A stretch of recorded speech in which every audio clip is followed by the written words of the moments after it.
В этой жизни настоящее счастье – найти свое призвание. Героиня нашего репортажа Мария Захарова – творческая и разносторонняя женщина.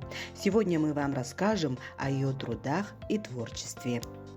Якутские национальные настольные игры формировались и совершенствовались на протяжении столетий, передавались из поколения в поколение и были основным средством по приобретению навыков и умений. В Мирнинском районе благодаря гранту главы республики «Спорт без границ» с осени прошлого года регулярно проводятся тренировки. У нас тренировки в здании ЕГУ проводятся 3 раза в неделю, 1 раз в коррекционной школе. Тренировки приходят все желающие, любая возрастная группа. В течение учебного года нас посетило свыше 60 человек.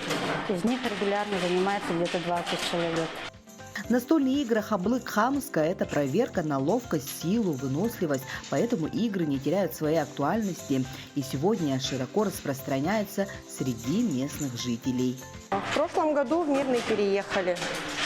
Год как получается. И с осени я к Марии начала ходить на занятия. Меня увлекает это тем, что я развиваюсь.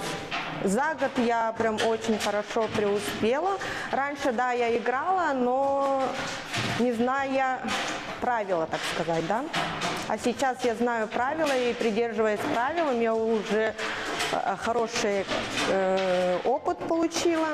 Да, и в удачном раньше проводила, но не по правилам, оказывается, да, не в курсе была. И в удачном, да, я первые места занимала между Айхалом и удачным. Потренировавшись, получается, здесь района получила, Мирнинского района. Ну и в будущем, да, дальше больше на Улус, Улусом поедем, может быть, когда-нибудь на Мончары и так далее. Да, очень надеюсь на это. Вот, тренируемся во всем. Игры оказывают большое влияние на воспитание ума, характера, воли, физически укрепляют человека, создают интерес к народному творчеству. У нас тренер Мария Александровна Захарова. Она очень хорошо играет и очень хорошо объясняет все правила, показывает, как нужно делать, какие-то способы словить, допустим, камушек, который отлетел у тебя, не можешь словить, и она терпеливо нас учит, как это словить, как это сделать так, чтобы нам было не так сложно, нам было комфортно, да, то есть нам очень нравится этим заниматься. Я начала заниматься в этом году, я только пришла в феврале, но уже успехи есть, потому что я в детстве, когда маленькая была, играла в школе в младших классах. Ну, конечно, все забылось, но, оказывается, человек быстро приходит в форму, обретаешь форму свою и еще идешь дальше. Вообще, игра Хаблык и Хамска очень полезная для моторики рук. А моторика рук, то есть мы же, развивая моторику рук, развиваем свое мышление, свою скорость мышления, да, и зрение, да, то есть все это вкупе составляет такое очень полезное занятие. Мы все занимаемся здесь. Нам очень нравится, уже проводились районные соревнования и городское первенство. И мы все занимали места, так что я считаю, успехи уже есть. Я лично занимала в районном соревновании 2-е место, а в городском 1-е, так что я считаю, для меня это очень большой успех. Сегодня, благодаря кропотливой работе и поддержке республики, старинные якутские настольные игры становятся достоянием многих жителей Мирнинского района. И это подтверждают соревнования различного масштаба, в котором участвуют ученики кружка по настольным играм. Талантливый человек талантлив во всем. Это выражение с точностью ассоциируется с Марией Захаровой. Благодаря ей сегодня в Мирном работает школа резьбы по дереву, в котором обучаются люди разных возрастов и профессий. Художественная ювелирная резьба по дереву – достаточно редкий вид деятельности. Освоить такой сложный вид искусства способен далеко не каждый человек. В Мирном благодаря районным и городским грантам все желающие жители города могут задействовать свою фантазию, давать размах творчеству при работе с деревом. Резьбу по дереву начинал Вячеслав Иванович Бекусов. Лет 5-6 назад начал собирать команду. Я была одна из тех, кто пришла на обучение.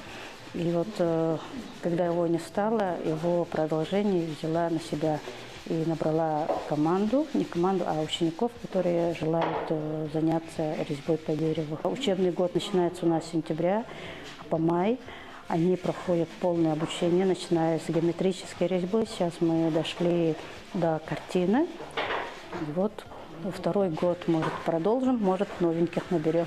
Все под вопросом. Ну, одна из первых работ – это у нас разделочная доска, украшенная геометрической резьбой, вешалка.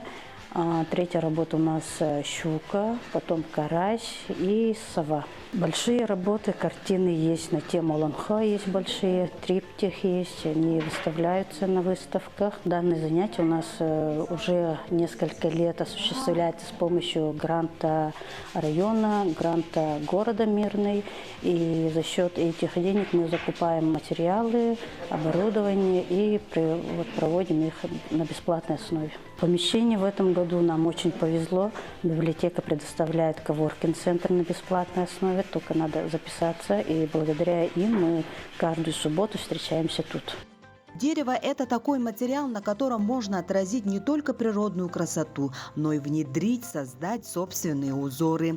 Поэтому, если даже ученики делают одну и ту же композицию, все равно у каждого получается по-разному.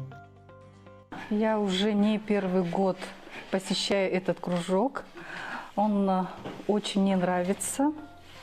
И уже получаются какие-то работы, которые уже удовлетворяют меня как, не знаю, творца, не творца. Громко так уже сказать не могу, конечно. Я еще начинала ходить при Вячеславе Ивановиче, потом у нас случилась пандемия, и я потеряла эту группу. И когда был День музея, в конце мая прошлого года, я их нашла в музее. Мария Александровна как раз проводила мастер-класс с новичками или желающими попробовать дерево, нож. И с этого момента стала посещать почти каждое занятие, как только удавалось. И за этот год мы очень многому научились. Научились не только вырезать из дерева, красить там морилкой, потом разные техники использовать при вырезании и использовать это для других работ. Даже делая сову, у всех была одна заготовка, но у всех сова получилась индивидуальная. То есть каждый внес что-то свое, и у всех получались разные работы. И это уже как бы радует, что мы не копируем работы, да, а у каждого та же щука получается индивидуальная, сова индивидуальная. Мы делаем вроде бы каждую одну и ту же работу, но у всех она получается разная. Вот, спасибо, конечно, нашему руководителю, который очень умело объясняет, показывает, ставит руку. И все, и работа с деревом – это натуральное, все очень нравится. Будем дальше работать. Я даже начала дома делать. Раньше приходила только по субботам. Все, что успевала в субботу, на неделе как будто бы некогда.